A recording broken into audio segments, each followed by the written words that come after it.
Tu as l'impression que ton quotidien manque de clarté, de sérénité ou de sens? Tu sais quelle vie te fait rêver, mais tu as de la difficulté à la concrétiser? Et si de simples habitudes pouvaient tout changer? Dans cet épisode, je te partage 6 habitudes puissantes pour t'aider à te reconnecter à toi-même, à mieux t'organiser et vivre intentionnellement afin que tu puisses enfin créer la vie que tu désires réellement. Bonjour et bienvenue sur Zenly Organized. Je m'appelle Sarah et j'accompagne les personnes qui veulent vivre une vie plus sereine, épanouie et alignée, à se connaître et s'organiser intentionnellement pour qu'elles puissent réaliser leurs plus grands rêves. Alors aujourd'hui, je voulais te partager 6 habitudes qui peuvent réellement faire un énorme changement dans ta vie, créer un énorme impact positif et de manière très simple et rapide. Ce ne sont pas des habitudes qui vont te demander énormément de temps ou d'énergie. Ce sont de petites habitudes qui sont très efficaces et que je mets moi-même en place et qui ont complètement changé mon quotidien, ma vie et qui me permettent de vivre de manière plus alignée, plus sereine. Si cet épisode te plaît, n'oublie pas de t'abonner et de laisser un commentaire sur ta plateforme d'écoute préférée. Ça aide le podcast à se faire découvrir. Première habitude dont je voulais te parler aujourd'hui, si tu me suis depuis un petit bout de temps, ça ne te surprendra pas.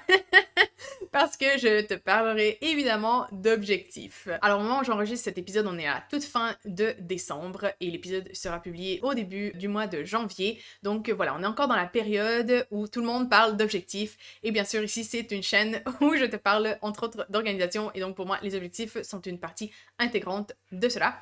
Donc voilà, je ne suis pas très originale, je te parle d'objectifs en début d'année. Mais ce dont je veux te parler aujourd'hui, c'est de un peu changer la façon dont tu te fixes des objectifs. D'ailleurs, pour ce qui est de la façon concrète de te fixer des objectifs, dans l'épisode précédent, je te parlais d'un élément de ton Human Design qui peut t'aider pour connaître la façon qui est la plus alignée pour toi de te fixer des objectifs. Donc si ça t'intéresse, je vais mettre le lien en description de l'épisode ou juste ici si tu es sur YouTube. Mais donc voilà, aujourd'hui je voulais te parler du fait de te fixer des objectifs trimestriels au lieu de te fixer des objectifs pour toute l'année. Alors, don't get me wrong, je pense que c'est important d'avoir quand même une idée de ce qu'on veut accomplir sur l'année parce que ça va donner un peu une direction générale à ce qu'on désire accomplir. Mais ces objectifs, sur l'année, un an c'est long quand même.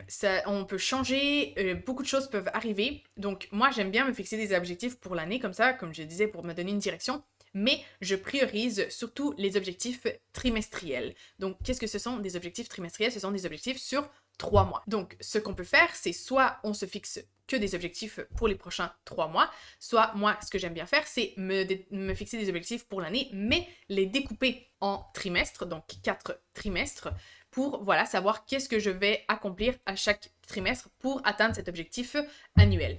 Pourquoi est-ce que je préfère les objectifs trimestriels aux objectifs annuels? Parce que, en fait, 3 mois, c'est une période qui est assez longue pour avoir le temps d'accomplir pas mal de choses, mais c'est pas suffisamment long pour oublier ou pour se dire « Ah, mais j'ai le temps d'accomplir. » Tu vois, un an, c'est très long. Un an, en janvier, quand on se dit « Ah, je vais faire telle chose jusqu'en décembre », notre cerveau, ce qui se dit, c'est « décembre. » Non mais ça va, c'est loin décembre, on a le temps. Et donc, qu'est-ce qui arrive quand on se fixe des objectifs annuels? C'est que jusque genre au mois de septembre, généralement là, de septembre, il y a un petit moment de panique, on est en mode « Ouf !» il reste que 3 mois à l'année, j'ai pas encore rien commencé. Et donc là, la course contre la montre commence à la fin de l'année où d'ailleurs, tout s'empile, tout s'enchaîne avec les fêtes, etc. Donc ça fait que ce qu'on aurait pu accomplir au début de l'année et donc accomplir beaucoup plus, parce que si on commence et on utilise vraiment les 12 mois de l'année, on va probablement accomplir plus que si on ne fait les choses qu'on voulait faire que dans les 4 derniers mois de l'année avec le stress. Donc c'est pour ça que moi, je te conseille de te fixer surtout des objectifs trimestriels ou comme je dis, de découper tes objectifs annuels en objectifs trimestriels. Et habitude de bonus à mettre en place, c'est de découper tes objectifs ensuite trimestriels en objectifs mensuels et ensuite en objectifs hebdomadaires. Comme ça, tu sais exactement un peu, tu as ta feuille de route pour accomplir tes objectifs pour l'année et c'est hyper clair et voilà, après ça n'a pas à être rigide, bien sûr il y a des choses qui arrivent, shit happens et donc c'est pas parce que on se fixe des objectifs en début d'année, que ce soit pour toute l'année ou pour le trimestre, que ces objectifs ne bougeront pas sur l'année. Ensuite, la deuxième habitude que je te conseille de mettre en place cette année, c'est de faire des révisions régulières. Régulières, qu'est-ce que ça veut dire? Dans l'idéal, je te conseille de faire des révisions hebdomadaires, mensuelles et trimestrielles. Parce que ça va te permettre d'avoir des moments réguliers pour voir quelle est la progression de tes objectifs, de tes habitudes, de où en est ta vie et de corriger le tir très rapidement. Parce que ce qui arrive souvent, c'est que on se fixe des objectifs en début d'année et après, on les laisse comme ça. On ne fait plus vraiment d'action, on ne prend pas le temps de vérifier est-ce qu'ils sont toujours alignés, est-ce qu'on fait du progrès, est-ce qu'il y a des choses qu'on fait mais qui ne génèrent aucun résultat ou très peu de résultats et qu'on pourrait améliorer, etc. Et donc, ça fait que on perd notre temps, on perd notre énergie et on n'atteint pas vraiment ce qu'on désire. Donc, le fait d'avoir ces révisions périodiques, ça va vraiment te permettre de corriger le tir très très rapidement et donc de progresser beaucoup plus efficacement et rapidement vers l'atteinte de tes objectifs. Alors, le but de cet épisode-ci, ce n'est pas de te décrire comment faire toutes ces révisions et j'ai déjà fait un épisode sur la révision hebdomadaire, donc je vais te mettre le lien juste dans la description de l'épisode ou juste ici si tu es sur YouTube.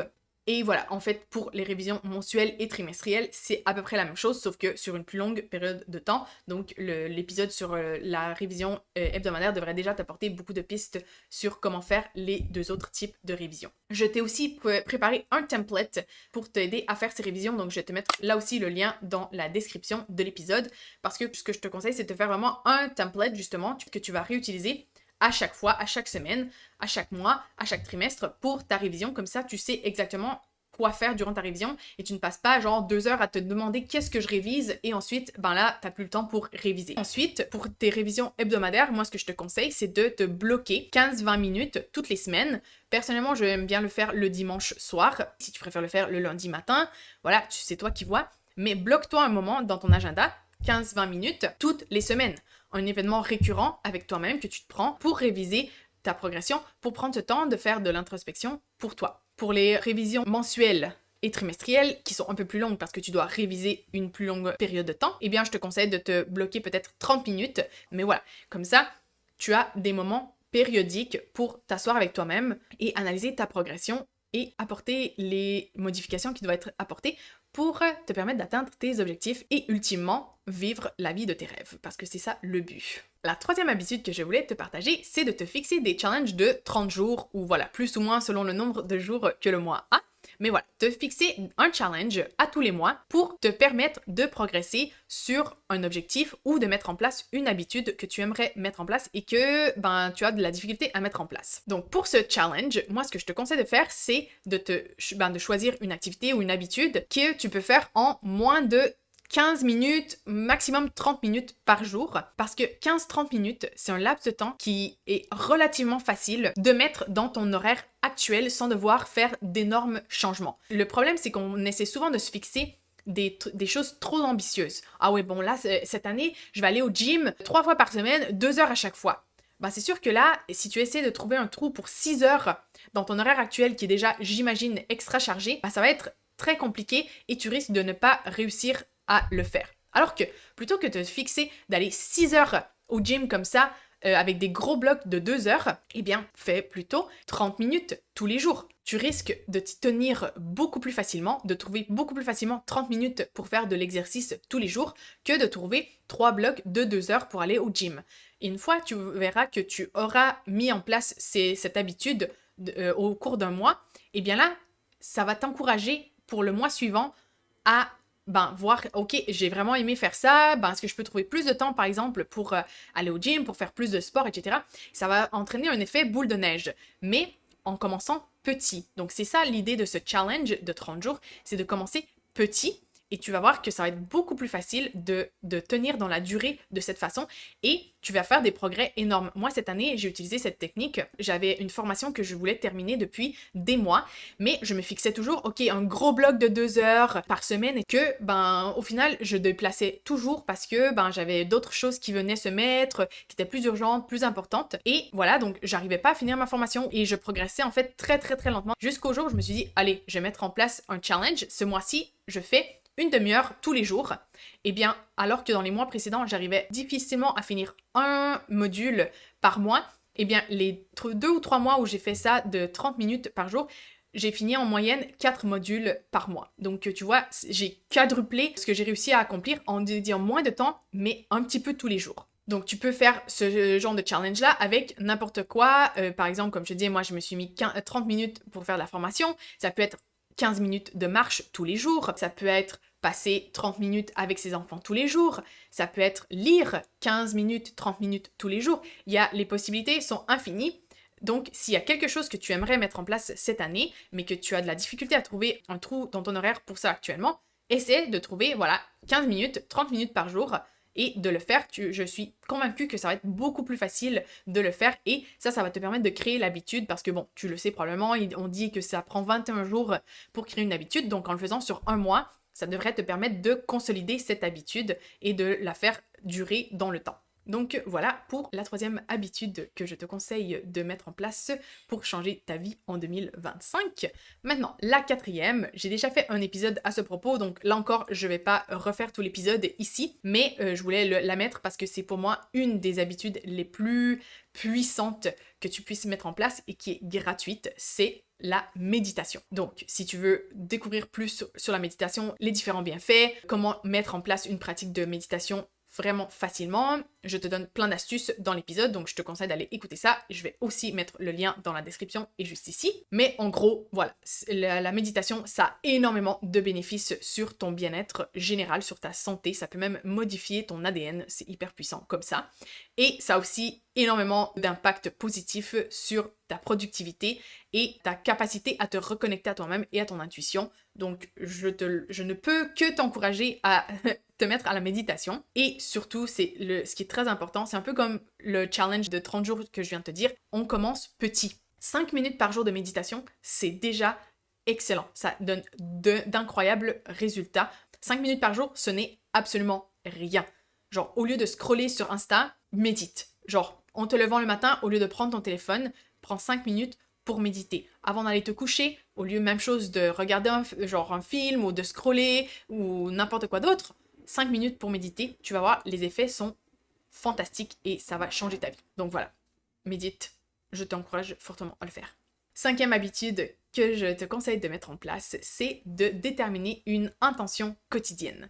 Alors, une intention, pour moi, ce n'est pas un objectif, c'est l'énergie avec laquelle tu veux passer ta journée et réaliser tes différentes tâches. Et moi, depuis que j'écris mon intention tous les jours, ça a vraiment changé ma manière de travailler. Ça me permet d'être beaucoup plus intentionnelle dans ma façon de travailler et d'être beaucoup plus calme et sereine. Du coup, peut-être que tu n'as jamais vraiment entendu parler de ça ou tu sais pas trop qu'est-ce que tu pourrais mettre comme intention. Donc, je voulais te donner quelques exemples. Donc, moi, une que j'utilise très très souvent, c'est « je travaille dans la joie et la légèreté ». Comme ça me rappelle que le travail, ça n'a pas besoin d'être sérieux et en mode « ok, ouais, il faut que ce soit difficile » et tu vois, genre en mode de combattant. Non, je peux travailler dans la joie, la légèreté en faisant les choses de manière plus fun, mais peut-être c'est en mettant de la musique ou voilà, en allant dans un endroit qui me plaît. Donc c'est possible de travailler dans la joie et la légèreté. Donc comme je l'écris, ça me permet de le faire consciemment et d'être plus intentionnel avec ça. Tu peux aussi mettre, par exemple, j'écoute mon intuition, je prends du plaisir à faire mes tâches, je m'exprime de manière authentique et alignée. Par exemple, si cette journée-là, tu as besoin de faire une présentation ou quelque chose comme ça, ça te rappelle, ok, aujourd'hui je vais communiquer de manière authentique et alignée.